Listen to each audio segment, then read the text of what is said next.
Guy de Maupassant. The necklace.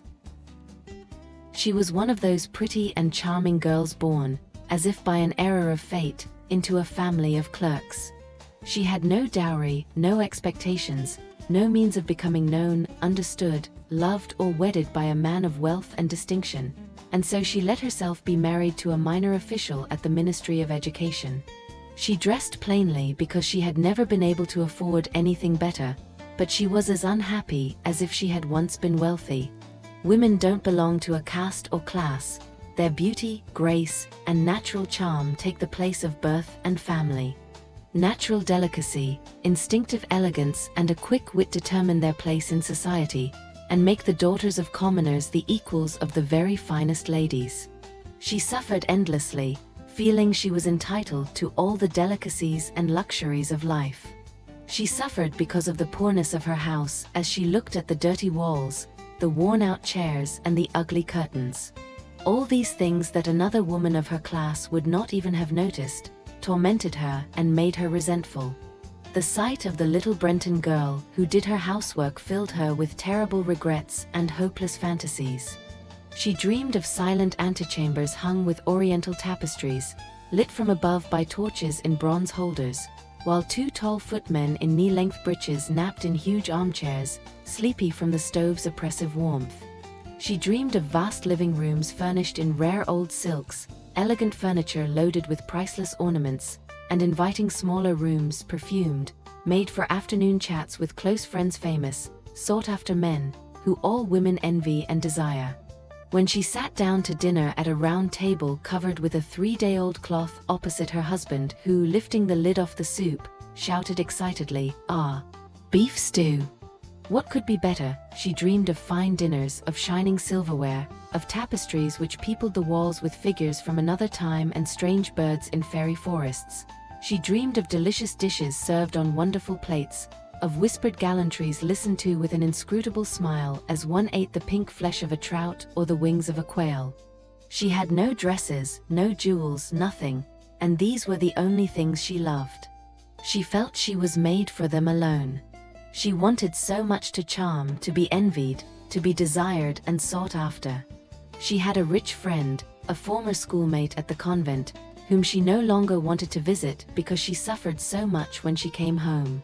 For whole days afterwards she would weep with sorrow, regret, despair, and misery. One evening her husband came home with an air of triumph, holding a large envelope in his hand. "Look," he said, "here's something for you." She tore open the paper and drew out a card, on which was printed the words, "The Minister of Education and Madame Georges Ramponneau request the pleasure of M. and Madame Loisel's company at the Ministry, on the evening of Monday, January 18th. Instead of being delighted, as her husband had hoped, she threw the invitation on the table resentfully, and muttered, "What do you want me to do with that?" "But, my dear, I thought you would be pleased. You never go out, and it will be such a lovely occasion. I had awful trouble getting it. Everyone wants to go, it is very exclusive, and they're not giving many invitations to clerks. The whole ministry will be there." She stared at him angrily, and said, impatiently, "And what do you expect me to wear if I go?" He hadn't thought of that. He stammered, "Why, the dress you go to the theater in. It seems very nice to me." He stopped, stunned, distressed to see his wife crying.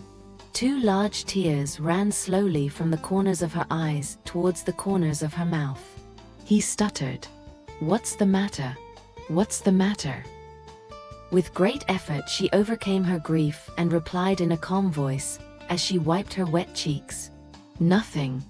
Only I have no dress, and so I can't go to this party. Give your invitation to a friend whose wife has better clothes than I do." He was distraught, but tried again. "Let's see, Mathilde. How much would a suitable dress cost, one which you could use again on other occasions, something very simple?" She thought for a moment, computing the cost, and also wondering what amount she could ask for without an immediate refusal and an alarmed exclamation from the thrifty clerk. At last she answered hesitantly, "I don't know exactly, but I think I could do it with 400 francs. He turned a little pale, because he had been saving that exact amount to buy a gun and treat himself to a hunting trip the following summer, in the country near Nanterre, with a few friends who went lark shooting there on Sundays. However, he said, "Very well, I can give you 400 francs. But try and get a really beautiful dress." The day of the party drew near, and Madame Loisel seemed sad, restless, anxious. Her dress was ready, however. One evening her husband said to her, "What's the matter? You've been acting strange these last 3 days." She replied, "I'm upset that I have no jewels, not a single stone to wear. I will look cheap. I would almost rather not go to the party." "You could wear flowers," he said. "They are very fashionable at this time of year. For 10 francs you could get 2 or 3 magnificent roses." She was not convinced.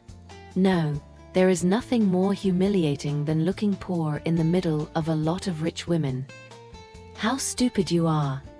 her husband cried.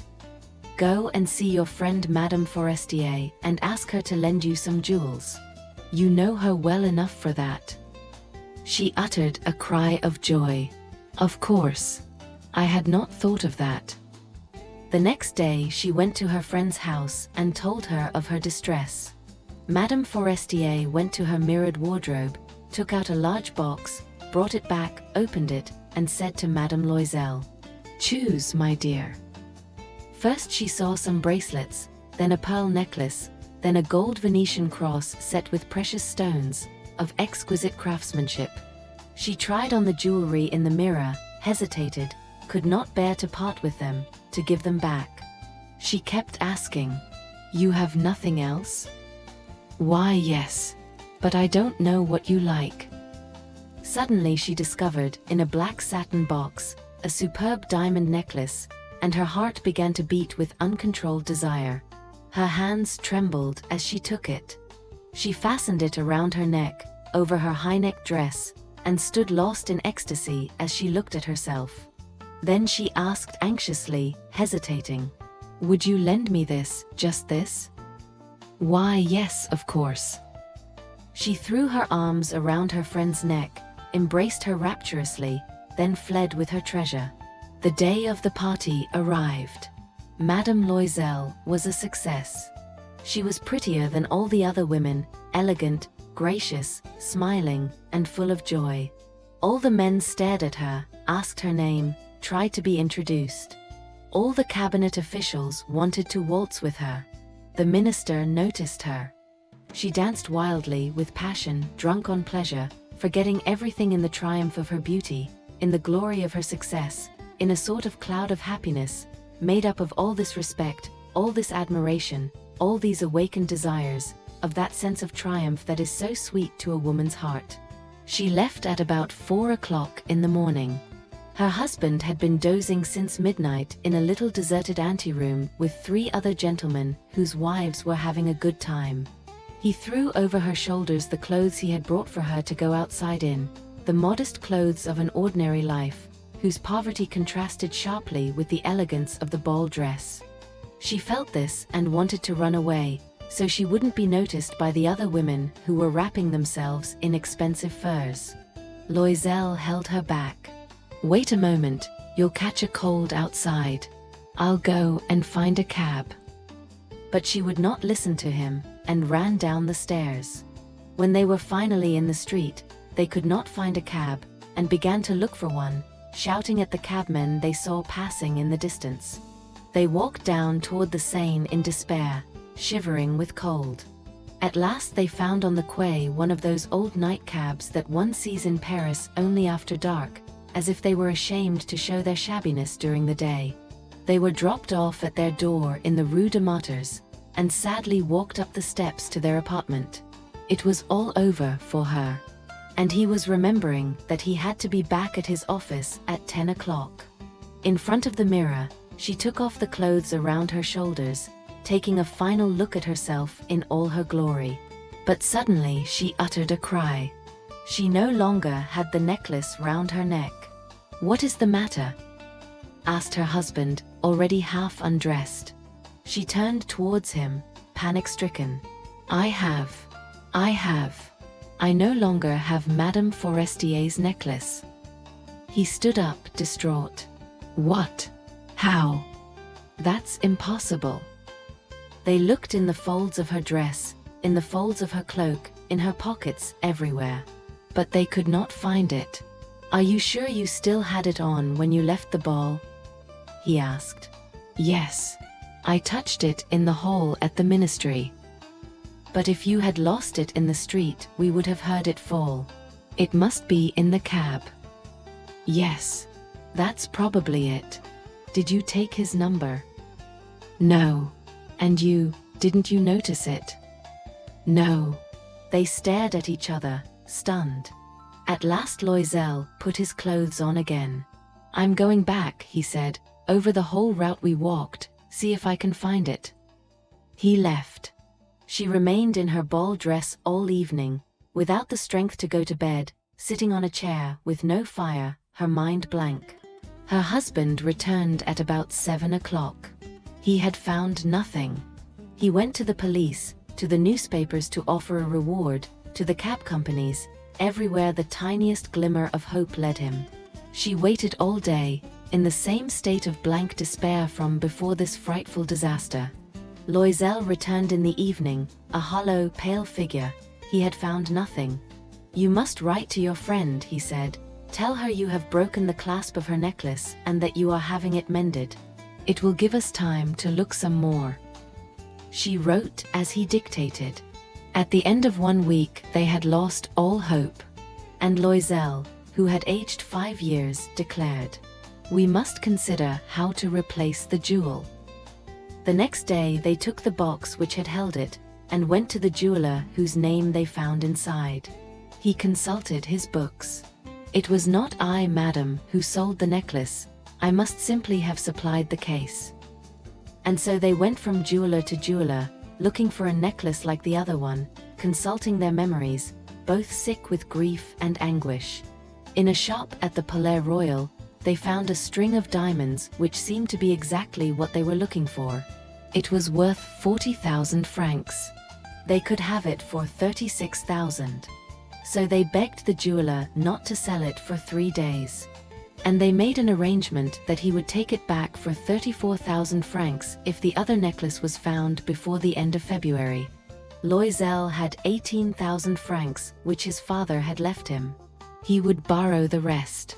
And he did borrow, asking for 1,000 francs from one man, 500 from another, 5 louis here, 3 louis there. He gave notes, made ruinous agreements, dealt with usurers, with every type of moneylender.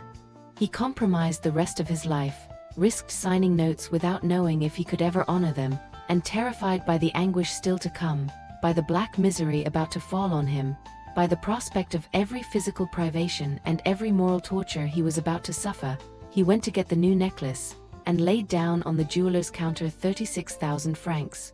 When Madame Loisel took the necklace back, Madame Forestier said coldly, "You should have returned it sooner, I might have needed it." To the relief of her friend, she did not open the case. If she had detected the substitution, what would she have thought? What would she have said? Would she have taken her friend for a thief? From then on, Madame Loisel knew the horrible life of the very poor. But she played her part heroically. The dreadful debt must be paid. She would pay it. They dismissed their maid, they changed their lodgings, they rented a garret under the roof. She came to know the drudgery of housework, the odious labors of the kitchen. She washed the dishes, staining her rosy nails on greasy pots and the bottoms of pans. She washed the dirty linen, the shirts and the dishcloths, which she hung to dry on a line. She carried the garbage down to the street every morning, and carried up the water, stopping at each landing to catch her breath. And, dressed like a commoner, she went to the fruiterers, the grocers, the butchers, her basket on her arm, bargaining, insulted, fighting over every miserable sou. Each month they had to pay some notes, renew others, get more time. Her husband worked every evening, doing accounts for a tradesman, and often, late into the night, he sat copying a manuscript at 5 sous a page. And this life lasted 10 years. At the end of 10 years they had paid off everything, at usurer's rates and with the accumulations of compound interest. Madame Loisel looked old now. She had become strong, hard, and rough like all women of impoverished households. With hair half-combed, with skirts awry, and reddened hands, she talked loudly as she washed the floor with great swishes of water. But sometimes, when her husband was at the office, she sat down near the window and thought of that evening at the ball so long ago, when she had been so beautiful and so admired. What would have happened if she had not lost that necklace? Who knows, who knows? How strange life is, how fickle. How little is needed for one to be ruined or saved. One Sunday, as she was walking in the Champs-Élysées to refresh herself after the week's work, suddenly she saw a woman walking with a child. It was Madame Forestier, still young, still beautiful, still charming. Madame Loisel felt emotional. Should she speak to her? Yes, of course. And now that she had paid, she would tell her all. Why not? She went up to her. Good morning, Jean. The other, astonished to be addressed so familiarly by this common woman, did not recognize her. She stammered. But, madam, I don't know. You must have made a mistake. No, I am Mathilde Loisel. Her friend uttered a cry. Oh, my poor Mathilde, how you've changed. Yes, I have had some hard times since I last saw you and many miseries. And all because of you. Me? How can that be?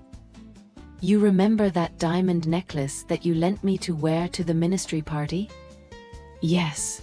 Well, I lost it. What do you mean? You brought it back. I brought you back another exactly like it. And it has taken us 10 years to pay for it. It wasn't easy for us, we had very little. But at last it is over, and I am very glad. Madame Forestier was stunned. You say that you bought a diamond necklace to replace mine? Yes, you didn't notice then? They were very similar. And she smiled with proud and innocent pleasure. Madame Forestier, deeply moved, took both her hands. Oh, my poor Mathilde. Mine was an imitation. It was worth 500 francs at most.